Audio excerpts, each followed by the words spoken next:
সালামু আলাইকুম। পাকিস্তানের খুবই অন্যতম মিত্র হচ্ছে মার্কিন যুক্তরাষ্ট্র।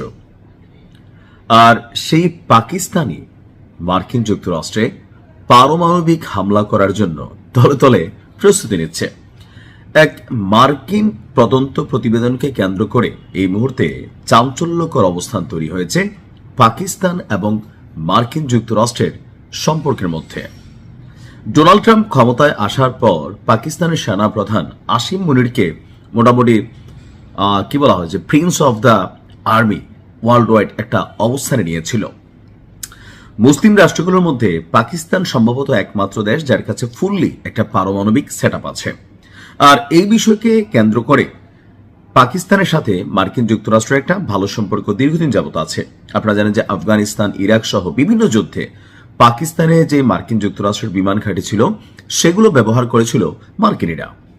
তো এই যে একটা সুসম্পর্ক, এর মাঝখানে এক চাঞ্চল্যকর তদন্ত প্রতিবেদন দাবি মার্কিন গোয়েন্দা সংস্থাগুলোর যে পাকিস্তান সরাসরি মার্কিনীদের ভূমিতে অর্থাৎ মার্কিন যুক্তরাষ্ট্রে হামলা করতে সক্ষম আন্তঃমহাদেশীয় ব্যালিস্টিক ক্ষেপণাস্ত্র বানাচ্ছে, যেটা পারমাণবিক এবং নন পারমাণবিক দুই ক্ষেত্রেই ব্যবহার করার যোগ্যতা রাখে।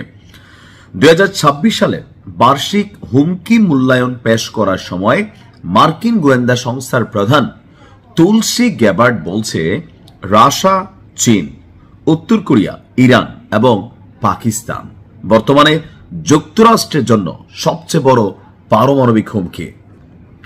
গেল 18 মার্চ সিনেট ইন্টেলিজেন্স কমিটির সামনে সাক্ষ্য দেওয়ার সময় তুলসী গ্যাবার্ড বলছে যে মার্কিন যুক্তরাষ্ট্রের গোয়েন্দা সংস্থাগুলোর মূল্যায়ন অনুযায়ী রাশিয়া, চীন, উত্তর কোরিয়া, ইরান এবং পাকিস্তান এমন সকল উন্নত বা প্রথাগত ক্ষেপণাস্ত্র নিয়ে গবেষণা ও উন্নয়ন করছে যার পারমাণবিক এবং সাধারণ প্যালোড যুক্তরাষ্ট্রের আক্রমণের নাগালে এসে গেছে। অর্থাৎ আমেরিকা কি নিয়ে গবেষণা করে দেখেন পাকিস্তান কি বানাচ্ছে, এমন জিনিস বানাচ্ছে যেটা আমেরিকাতে যে পৌঁছাইতে পারে। আমেরিকার টার্গেট করে নাই, আমার কাছে মনে হয়েছে এরকম। কিন্তু আমেরিকা মনে করতেছে দেখো পাকিস্তান কি বানাইতেছে, এরা যদি ভবিষ্যতে আমাদের বিপরীতে দাঁড়ায়, রাশিয়ার সাথে ভালো সম্পর্ক, চীনের সাথে ভালো সম্পর্ক, সো এমন মেশিনারিজ বানাইতে পারবে না যেটা মার্কিন যুক্তরাষ্ট্রকে টাচ করতে পারে।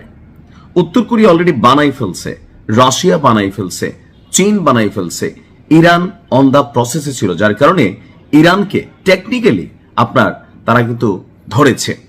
গ্যাবার্ড বলছে যে এই রাষ্ট্রগুলো এমন সব উন্নত সরবরাহ ব্যবস্থা তৈরি করেছে যা মার্কিন ক্ষেপণাস্ত্র প্রতিরক্ষা ব্যবস্থা অর্থাৎ মার্কিন যুক্তরাষ্ট্রের যে আকাশ প্রতিরক্ষা সিস্টেম সেটাকে ভেদ করতে অথবা ফাঁকি দিতে সক্ষম।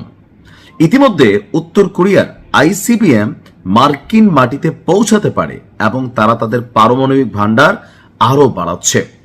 গোয়েন্দা প্রধান বলছে যে এই অ্যাক্টিভিটিসগুলো বৈশ্বিক নিরাপত্তার জন্য মারাত্মক প্রভাব ফেলতে পারে।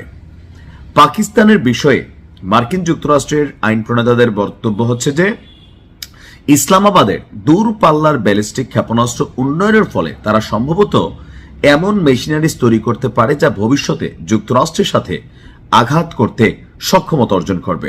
গ্যাবার্ড এখানে বেশ কয়েকটা সংস্থা রাষ্ট্রকে মার্কিন স্বার্থের জন্য দীর্ঘস্থায়ী এবং উল্লেখযোগ্য হুমকি হিসাবে চিহ্নিত করেছেন।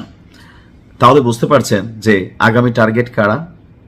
তুরস্ক ন্যাটোতে আছে, তুরস্করে ধরবে না, তুরস্ক হচ্ছে চামচ। তো পাকিস্তান এই বিষয় নিয়ে কোন রকম মন্তব্য এখনো করে নাই, তবে হয়তোবা সামনে আসতে যাচ্ছে। ভালো থাকুন, আসসালামু আলাইকুম।